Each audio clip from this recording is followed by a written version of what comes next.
నాశనం అయిపోతూ ఉంది. ఆ భయంలోంచి వచ్చిందే, అమ్మ కొంచెం మంచి బట్టలు వేసుకెళ్ళరా అని ఒక తండ్రి చెప్తాడు.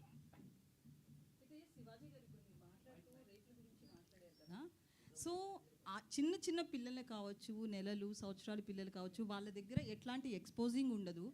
పెద్దవాళ్ళు చీరలు కట్టుకున్న వాళ్ళు కావచ్చు, డ్రెస్సెస్ వేసుకున్న వాళ్ళు కావచ్చు, చుడీదార్స్, డ్రెస్తో సంబంధం లేకుండా రేప్స్ అనేవి జరుగుతున్నాయి కదా. ఓన్లీ డ్రెస్సే అని ఎలా చెప్తాం మనం? నేను జాగ్రత్త తీసుకుంటున్నా అమ్మా, డ్రెస్ గురించి చెప్పట్లేదమ్మా.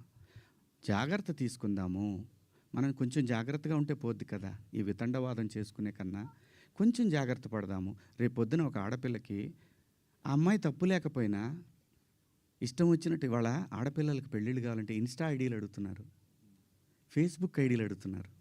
మగాడికి కావాలన్నా అదే ఉంది. అసలు జెండర్ ఆ డిఫరెన్స్ తీసుకొస్తుంది ఎవరమ్మా? ఆడపిల్ల అమ్మ ఆకాశంలో ఉంది, కొంతమంది నీచుల కింద ఎక్కడో ఉన్నారు. వాళ్ళతో ఈక్వల్ అవ్వాలనుకోవటం ఏంటమ్మా? అమ్మ 80 ఏళ్ళు వచ్చినా సరే అమ్మ ఏదో పని చేసుకుంటా అట్లా షాట్లో బియ్యం పోసుకొని అప్పుడే నేను లోపలికి వచ్చినప్పుడు అమ్మ బయట కొంచెం పక్క పోతే అమ్మకి 80 ఏళ్ళు, ఆయన అమ్మ అని కప్పుతాడు బిడ్డ. ఈ భూమి మీద ఏ మగాడు కూడా ఆడదాన్ని విలాస వస్తువుగా చూడరమ్మా. ఇంట్లో, సొంత ఇంట్లో. నేను జాగ్రత్త పడమంటున్నానే తప్ప నేను ఎవరిని కించపరచలేదమ్మా. నేను వాడిన పదాలు తప్పు, ఆ 2 పదాలు. నేను ఇచ్చిన స్టేట్మెంట్కి స్టిల్ నేను నిలబడి ఉన్నాను. నేనేమీ వెనక్కిపోను. ఇంతేనమ్మా నేను చెప్పాలనుకున్నది. ఇదండి. ఒక్కొక్కళ్ళు ఏదైనా అడిగితే ఒక్కొక్కళ్ళు మాట్లాడు. నాకు నిద్ర లేదు, 36 గంటల నుంచి నేను నిద్రపోలేదు.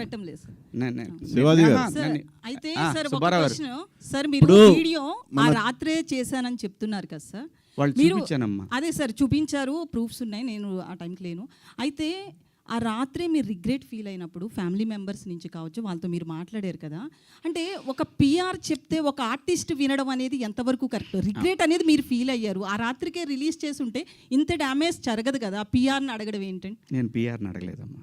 మీరు ప్రసాద్కి పంపించడం కావచ్చు. ప్రసాద్కి నేను పంపించాను తప్ప అతను వద్దు కావాలి అనలా. నేను పంపించి ప్రసాద్ నేను చెప్తానుండు, నేను చెప్పినప్పుడు పంపించేద్దు కానీ అని చెప్పా. నా ఫ్రెండ్స్తో డిస్కస్ చేశా. ఏముంది నువ్వేం మాట్లాడావన్నారు. ఇంకా కాదు, నేను 2 తప్పుడు మాటలు మాట్లాడాను. సరే చూద్దాం, పొద్దున్నే ఒకవేళ అయిపోయిందని అనవసరంగా కెలుక్కోవటం ఎందుకు అని అన్నారు. కానీ నాకేంటంటే అది కొడతానే ఉంది. నేను పడుకోలేదు. నేను ఇందులో మా ప్రసాద్ తప్పు ఉందనో ఇంకోళ్ళ తప్పు ఉందనో నో. ఇది ప్యూర్లీ నా వల్లే జరిగినటువంటి ఒక విచారకరమైనటువంటి 2 పదాలు.